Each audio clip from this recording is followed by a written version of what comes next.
What is up, everyone? It's Quinn here, and over the last few years, I've put out a bunch of different fantasy football draft strategy videos, including double hero RB, which is what I'm going to be talking about today, hero RB, zero RB, and while I do think all of these strategies still have a lot of value, I kind of feel like we need to loosen up some of the parameters just based on the way fantasy football has kind of evolved, how ADP has changed, how certain positions have kind of moved around in drafts, because all three of these strategies are kind of named after how you approach the first three rounds. Obviously, double hero RB, you're taking those two early running backs. Hero RB, the one early running back, and then zero, pretty self-explanatory. You're just avoiding running back in the early rounds. But all three of those strategies have also kind of been based around avoiding the running back dead zone, where you're getting those two or one running backs before the dead zone hits, and then you're waiting to draft your second or third, or your first until after that dead zone. But I just feel like over the last few seasons, ADP has gotten a lot sharper. And I kind of feel like the running back dead zone is pretty much dead at this point. Like, for example, back in 2021, which I think was the first year I started making videos, you had guys like Myles Gaskin going 4-5 turn. You had Mike Davis going in round 5. Those are the running backs that people should have been looking out for, avoiding in those middle rounds. Those kind of not super talented running backs that are just getting propped up by expected usage. But now you look at the running backs going in round 4, round 5, it's just like a completely different caliber of player. You've got a guy like Amarian Hampton, like a highly touted round 1 pick in a really fun situation, going in a similar range that Myles Gaskin went in, 4 or 5 years ago. You have Kenneth Walker going in round 4, right? Like a round 2 pick, has had a solid NFL career, was just a running back 1 in points per game. Like, you just can't compare the middle rounds at running back, or like rounds, 4 through 6, 7 from 5+ years ago to what it's like today. And even when you do have those guys that are kind of getting pushed up by volume, they're at least proven, right? Like, you can say Alvin Kamara's kind of in that grouping, Joe Mixon before the injury. And so even the guys where you're like, all right, they might not be super efficient, maybe they're not, top 10, 15 running backs at this point in their career, they've at least done something and proven to be really solid fantasy options throughout their NFL careers. So here's kind of how my double hero RB view has evolved over the last few years, or really just, throughout this offseason. So in 2024, I made a double hero RB video, and these were kind of the guidelines I laid out. Now, obviously, you don't need to follow these, or you didn't need to follow these exactly to a T, just kind of a general outline, but the things I laid out, I was saying 2 running backs in the first 3 rounds, then you're avoiding the running back dead zone. In that dead zone, you're targeting wide receivers, quarterbacks, tight ends, and then you're looking for the RB3 like after round 7. How I view it today is obviously if it's double hero RB, you're still looking for those 2 stud running backs in the first few rounds. But I just think I'm much more fluid in the middle rounds and much more willing to take detours at running back. Like, if you're on the clock in round 6 and like Travion Henderson is sitting there, I'm totally fine taking that swing. Whereas if, you followed the more rigid parameters, that might be a player you pass on for a wide receiver. But if wide receivers are getting pushed up, completely fine taking the running back 3 earlier. But you do have to know how to land the plane if you are taking those detours, where if you have 3 running backs through 6 rounds, that's not going to be a team that needs 6, 7 total running backs on your team. You potentially cap it at, 4, probably max 5. And then if you are doing double hero RB, probably not super optimal to go elite quarterback and elite tight end, because then your wide receiver room is just really going to suffer. So that's kind of how I've evolved over the last year in my thinking. I still want to go through some of the running back targets. These are the players that could be considered, your hero RBs. So going through their ADP, and then whether or not I'm buying or selling them at their current price. So we'll start off with Bijan Robinson using 4 for 4 for a consensus ADP. He is going at the 102. For me, this is a buy. I have him as my 102. So Jamar Chase 101, Bijan 102, totally cool taking him here. Then Saquon 103. Now, I'm not going to say Saquon's a bad pick. Obviously, he just was the running back 1 in points per game. But personally, he is my 105. So I'm going to sell this price, but like I said, I'm not going to act like this is some sort of like egregious value. Jahmyr Gibbs 104. I have Gibbs as my 103, so I like this price tag.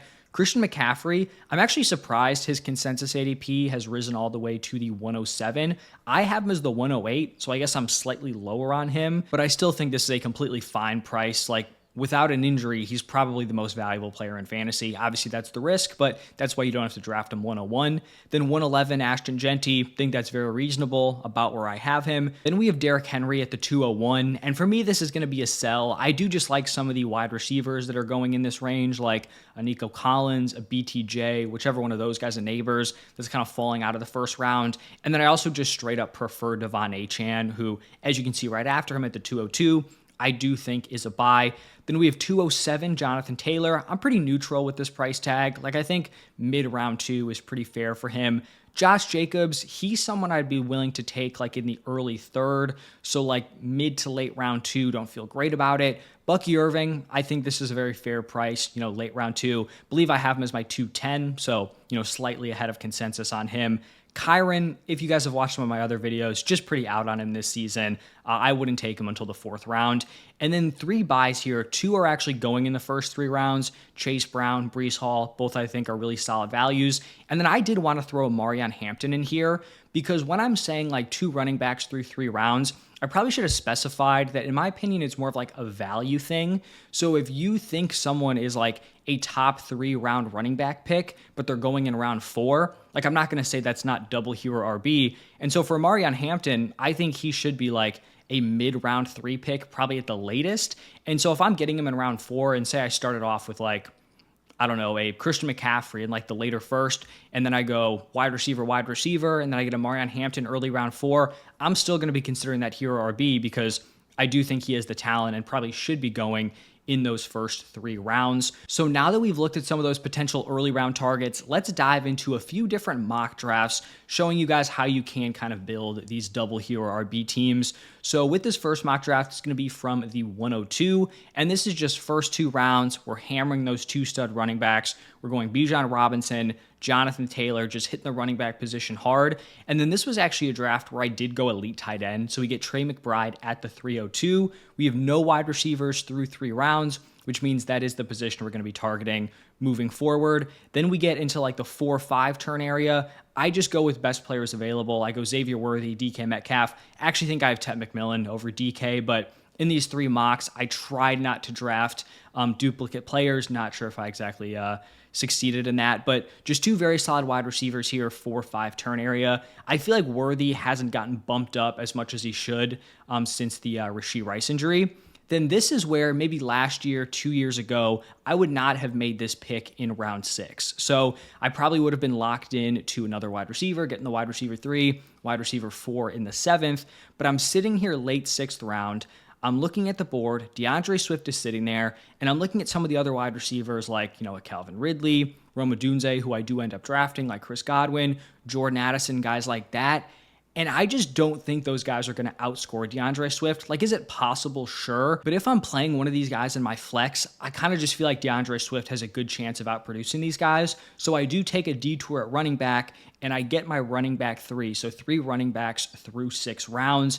From this point on, we really do hit wide receiver and then a quarterback. So I go Rome Odunze early round 7. I go Josh Downs late round 8, one of my favorite values. Then we get the Kyler Murray, Trey McBride stack because I hit Kyler in the early 9th round.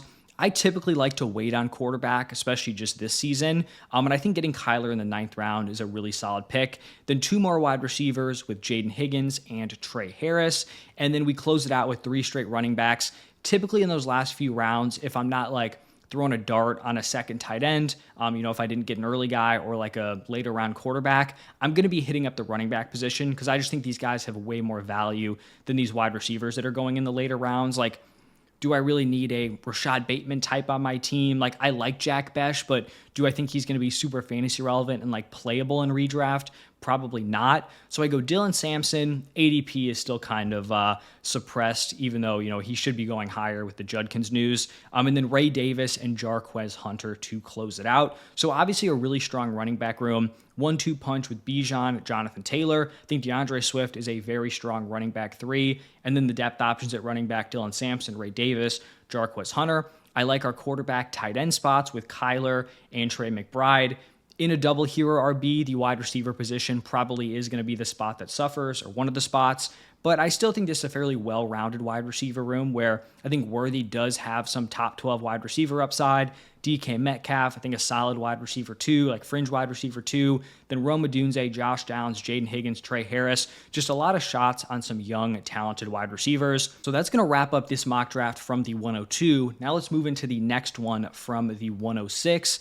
And first 2 rounds here, we actually did not go running back. I went Jahmyr Gibbs, best player available, at the 106. And then I went with A.J. Brown in the middle of the second round. Once again, like when I'm going into these drafts, I'm not saying I need to do double hero RB. It's more of a thing that you kind of adjust to after you go best player available through the first few rounds. So like if this started and CeeDee Lamb was available at the 106 and then A.J. Brown was there at the 207, I wouldn't be doing double hero RB, or, at that point through 2, I wouldn't have been. But it's just the way this draft played out. So then in the third round, we get a 306 Chase Brown, which I just think is too good of a value to pass up. So at this point, I'm like, all right, probably a double hero RB build. But once again, maybe a move I wouldn't have made last season, I get a mid-round 4 Marion Hampton. And like I talked about, I view Marion Hampton as like firmly a round 3 value. And so getting him mid-round 4, I'm going to take that swing and I'm going to draft Marion Hampton to be my running back 3.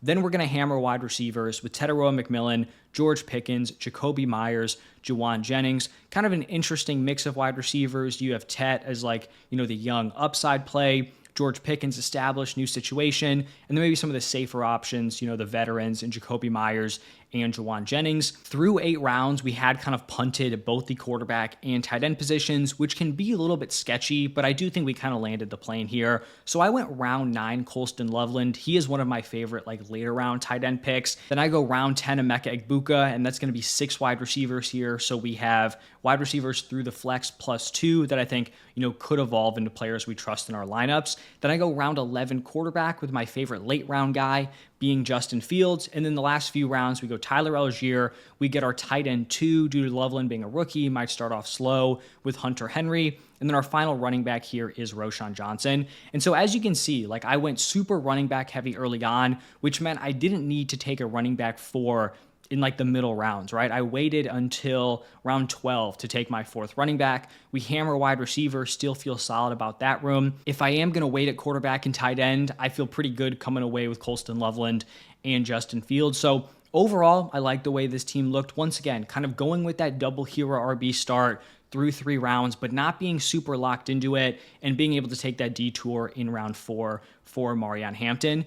Now in this next mock draft here, this is going to be the final one from the 10 spot. This is more of like your prototypical locked-in double hero RB team. So through 2 rounds, this is actually a really fun start. We go Christian McCaffrey, Devon Achane. Now, this team does feel a little bit fragile where it's like we could be sitting week 5 and CMC's out for the season and Tua's concussed and like our team is just completely cooked. But you can also see the, potential for this being a team where I have the top 2 running backs in points per game, right? Like that is a potential outcome here with these 2 running backs. So that's going to be the 1-2 punch, our double hero RBs. Then we're going to go round 3 T Higgins. A 3-10 T Higgins is just absurd, but I still would have felt good with these other wide receivers like a Devontae Adams, Tyreek Hill, guys who went before Higgins. Then I go round 4, George Kittle, really kind of coming around to George Kittle here this year for fantasy, especially in that 3-4 turn area.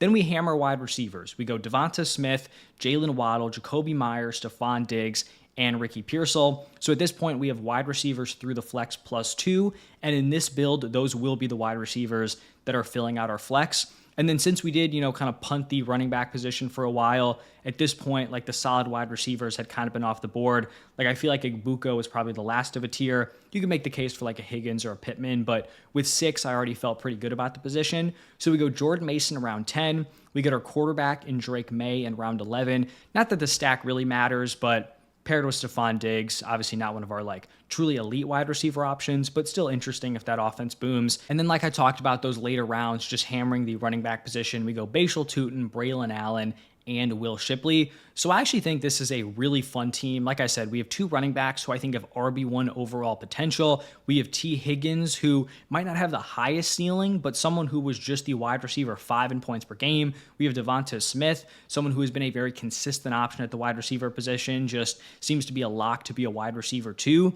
this does kind of feel like somewhat of a safe wide receiver room where like Jalen Waddle, at least prior to last season, had been a very safe option. Jacoby Myers, kind of a high floor, lower ceiling option. But then we do throw some upside shots, right? Stephon Diggs coming off the ACL, but obviously a talented player, clear-cut number one target. And then Ricky Pearsall, dart on a young player who started to break out towards the end of last season. So I really do like the way this one played out. But once again, I don't like it because I forced myself into this specific strategy with specific guidelines. It's just the way it kind of flowed, and those were my best players available. And so it panned out, in a way I did like. So that's probably going to wrap it up for this one. Let me know your thoughts down below. Do you kind of agree with my mindset shift here where definitely more reasonable to target some of those mid-round running backs, especially when you're getting, like these rookies, a Travion Henderson and RJ Harvey in round 6. Even DeAndre Swift can be going like round 7. And I know it feels kind of gross to draft him, but the production is probably going to be there. So thank you all for stopping by. Any comments, questions, feel free to drop them down below. But I will see you guys in the next one.